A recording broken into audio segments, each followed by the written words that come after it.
I want you to picture two people starting their adult lives at the same time. They graduate in the same year. They get their first jobs within months of each other. They earn similar salaries. They both assume retirement is something far away, a problem for their future selves. One of them starts investing at 25. The other waits until 35. At first, the difference feels small. 10 years doesn't sound dramatic when your career is just beginning. Life feels urgent. Rent needs to be paid. Student loans exist. Stability comes first. Investing feels optional. But 40 years later, that 10-year delay quietly becomes one of the most expensive decisions either of them will ever make. Now change one detail. The early investor is a woman. And suddenly, starting early is no longer just helpful. It becomes mathematically necessary. Because while most retirement advice treats men and women the same, the financial reality they face over a lifetime is fundamentally different. Women, on average, live longer, earn less over their careers, take more unpaid time away from work, and enter retirement with smaller savings, despite needing their money to last longer. The result is a gap that compounds silently for decades. And by the time most people notice it, the math has already locked in the outcome. This isn't about motivation or empowerment slogans. It's about arithmetic. The numbers are clear. Let's start with longevity. A woman reaching retirement age today can expect to live several years longer than a man of the same age. That difference may sound small, but financially it changes everything. Retirement isn't a moment. It's a timeline. If one person needs savings to last 18 years and another needs savings to last 22 or 25 years, the second person must either save more or spend less every single month. Longer life turns the same savings balance into a completely different financial reality. Imagine two retirees with identical savings accounts. One withdraws money for 18 years. The other withdraws for 25. The second retiree must stretch every dollar further, reduce withdrawals, or risk running out of money entirely. Longevity alone makes early investing more valuable for women because time before retirement is the only period when compounding works in their favor instead of against them. But longevity is only one piece of the equation. The second factor is lifetime earnings. Across most economies, women still earn less on average than men over the course of their careers. This difference doesn't just affect income today. It directly determines how much can be invested. Retirement contributions are typically tied to salary percentages. Lower income means smaller contributions. Smaller contributions mean less compounding. Less compounding means dramatically lower balances decades later. A difference that feels manageable in a single paycheck becomes enormous across 40 years. Consider two workers saving 10% of income. If one earns consistently more, even by a modest margin, their investment contributions grow automatically year after year. The gap widens quietly without either person making different decisions. Investment outcomes often look like discipline or intelligence from the outside. In reality, they frequently begin with structural differences long before investing even starts. Then comes the third factor: career interruptions. Many women step away from the workforce temporarily for caregiving responsibilities, whether for children, family members, or aging parents. These breaks are often short in real time, but extremely costly in financial terms, because investing depends on consistency. When contributions pause, compounding pauses too, and compounding is uniquely sensitive to time. Missing contributions early in a career matters far more than missing contributions later. The earliest dollars invested are the ones that grow the longest and multiply the most. A single 5-year gap in your 30s can reduce retirement savings far more than a 5-year gap in your 50s, even though the time away feels identical. This is where the math becomes unforgiving. Every delayed year removes future growth that cannot be recreated later, without dramatically higher savings rates. Many people assume they will simply catch up once life stabilizes, but compounding doesn't allow easy catch-up. Someone who begins investing at 25 gives their money 4 decades to grow. Someone who begins at 35 removes an entire decade, often the most powerful decade, from the equation. And because women are statistically more likely to experience income interruptions, the cost of starting late multiplies. It's not one disadvantage. It's several small disadvantages stacking on top of each other over time. Longer retirement, lower lifetime earnings, interrupted contributions. Each factor alone is manageable. Combined, they create a retirement gap that surprises millions of people later in life. By retirement age, many women discover they have saved significantly less than men, while facing higher lifetime financial needs. not because they made worse decisions, but because the timeline they were working with was different from the beginning. This is why traditional retirement advice, start when you can, often fails women specifically. For men, starting later may still produce acceptable outcomes. For women, delay changes the entire trajectory. The difference between starting at 25 versus 35 isn't just 10 years of investing.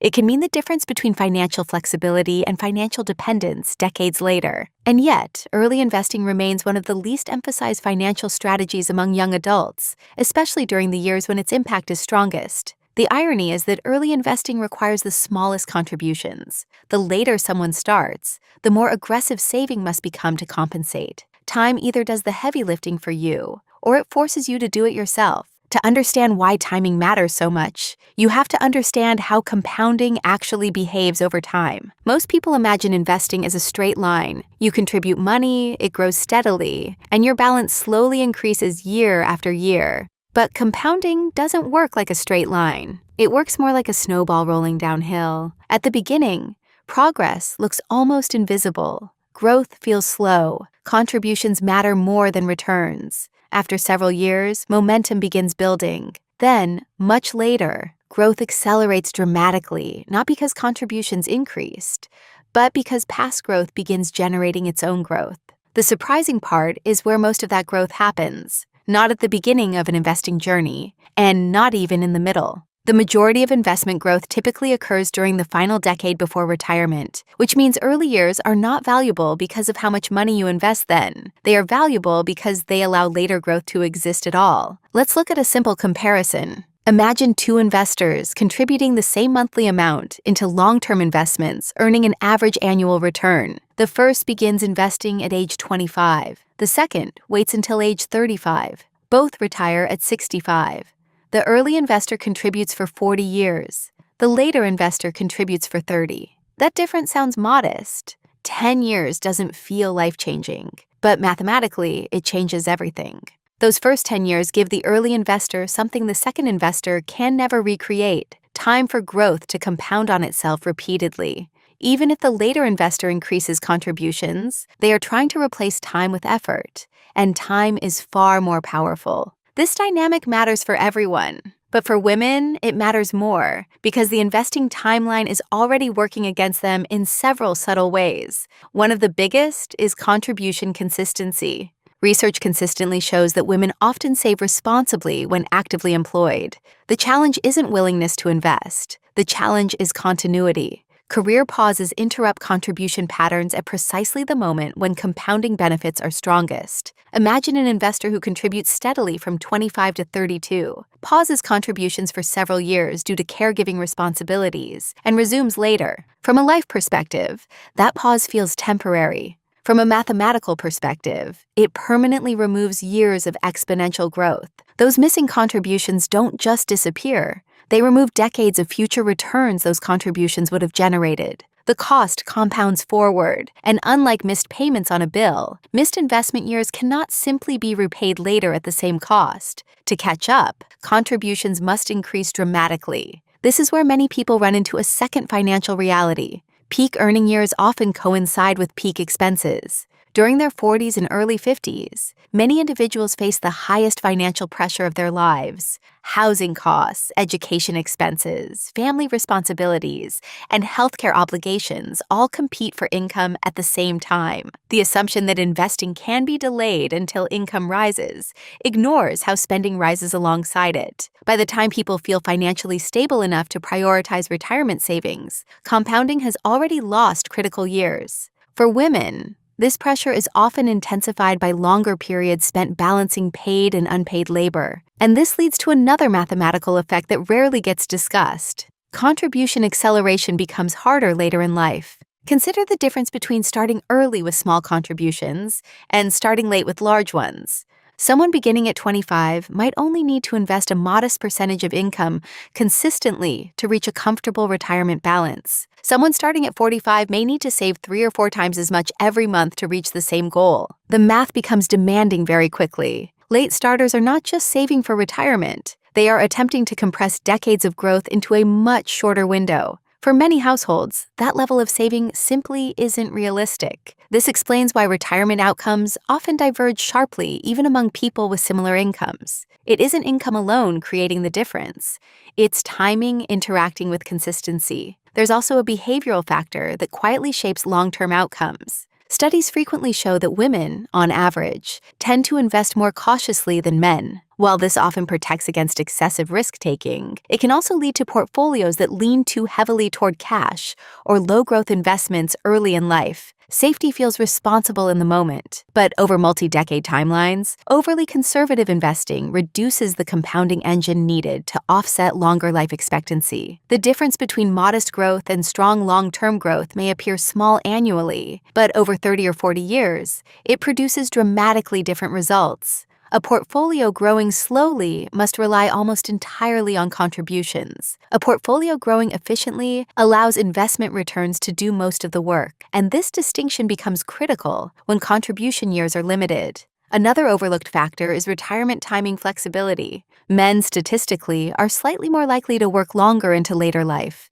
whether by choice or circumstance. Women are more likely to retire earlier due to caregiving responsibilities or health-related family needs. Even a 2 or 3 year earlier retirement significantly increases financial pressure. It shortens the saving period while lengthening the withdrawal period. Money must last longer while having had less time to grow. Again, the math compounds in one direction. Individually, none of these factors seem overwhelming. A small earnings difference, a few years out of the workforce, a slightly more conservative investment approach, a somewhat longer retirement, but compounding connects them. Each factor amplifies the others over time. What begins as small structural differences in early adulthood becomes a measurable retirement gap decades later. And this explains a pattern financial planners observe repeatedly. Many women approach retirement having saved responsibly, avoided major financial mistakes, and followed conventional advice, yet still find themselves less financially secure than expected. The issue isn't effort, it's timing interacting with life patterns that traditional financial guidance often overlooks.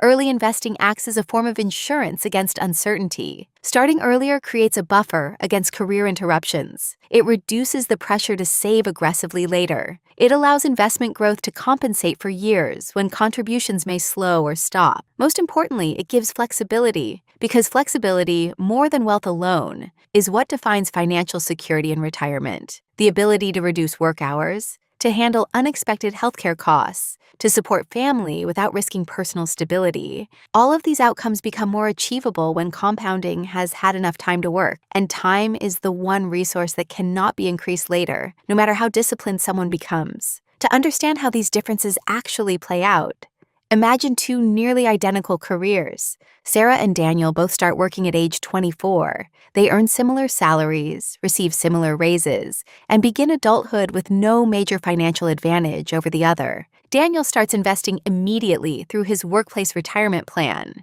His contributions are modest, but they happen automatically. He doesn't think much about it. The money simply leaves his paycheck every month. Sarah plans to invest too, but she decides to wait until things feel more stable. Rent is high, expenses feel unpredictable. She tells herself she'll start once her income grows. At 30, she finally begins investing seriously. A 6-year delay doesn't feel significant. Her salary is higher now, and she believes saving more later will compensate for starting late. In her mid-30s, Sarah takes time away from work for caregiving responsibilities. Contributions pause for several years. When she returns, household costs are higher, and investing resumes slowly. Meanwhile, Daniel's investments continue uninterrupted. Neither person made bad decisions. Neither was careless with money. But 40 years later, their retirement outcomes look dramatically different. Daniel retires with substantially more savings, not because he earned more, but because his investments had uninterrupted time to compound. Sarah saved responsibly, yet her portfolio had fewer years to grow. This pattern reflects a core principle of investing. Time matters more than intensity. Investment growth is not linear. Most portfolio growth occurs later, after decades of compounding have built momentum. Early contributions matter disproportionately because they experience the longest growth period. For women, this timing difference becomes even more important during retirement itself. Women statistically live longer on average, meaning retirement savings must last more years. A longer retirement changes financial pressure completely. Withdrawals must stretch further. Healthcare expenses increase over time. Market downturns become harder to recover from without sufficient savings. Early investing reduces this pressure by allowing compounding to carry more of the financial burden. There's also an interesting behavioral factor. Research summarized by Ellevest shows that women often demonstrate strong long-term investing behavior, trading less frequently and staying consistent during market volatility, habits that historically improve returns. Yet women are also more likely to delay investing due to confidence gaps or competing financial priorities. This creates a powerful paradox. The behavior that leads to successful investing is already there. The missing variable is timing. Starting earlier transforms disciplined behavior into significantly stronger outcomes. Consider what happens mathematically. An early investor allows time and market growth to do most of the work. A late investor must rely primarily on higher savings rates to catch up. One depends on compounding, the other depends on sacrifice. And sacrifice becomes hardest during midlife, when expenses are often at their highest. Housing costs, family responsibilities, and healthcare needs compete directly with retirement contributions. And that's why many people assume they will save aggressively later, and discover later never feels financially comfortable enough. Financial planners frequently emphasize that retirement security is less about reaching a perfect number and more about creating margin. Margin means flexibility, the ability to reduce work hours without panic, the ability to handle unexpected expenses, the ability to retire by choice rather than necessity. Early investing builds that flexibility slowly, almost invisibly. So what does this mean depending on where someone is today? In your 20s, small contributions carry enormous power because time multiplies them. Starting early matters more than investing large amounts. In your 30s, consistency becomes critical. Automation protects investing habits during busy and expensive life stages. In your 40s, increasing contribution rates and staying invested in growth assets can still meaningfully improve long-term outcomes. And even in your 50s, progress remains possible. Delaying retirement slightly or maximizing contributions can reduce long-term financial stress, because the goal of early investing is not perfection, it is resilience. Life rarely follows a predictable path. Careers pause, responsibilities shift, unexpected events happen. Starting early creates a buffer that absorbs these disruptions without permanently damaging financial security. And this is why the math is clear. Women don't necessarily need riskier strategies or higher incomes to achieve strong retirement outcomes. But starting earlier helps offset longer lifespans, career interruptions, and structural financial pressures that appear later in life. The difference between financial comfort and financial anxiety in retirement is rarely one dramatic decision. It's thousands of small decisions made early enough for time to amplify them. Investing early doesn't just grow money, it reduces pressure on your future self. Because when compounding has decades to work, the math begins working for you instead of against you.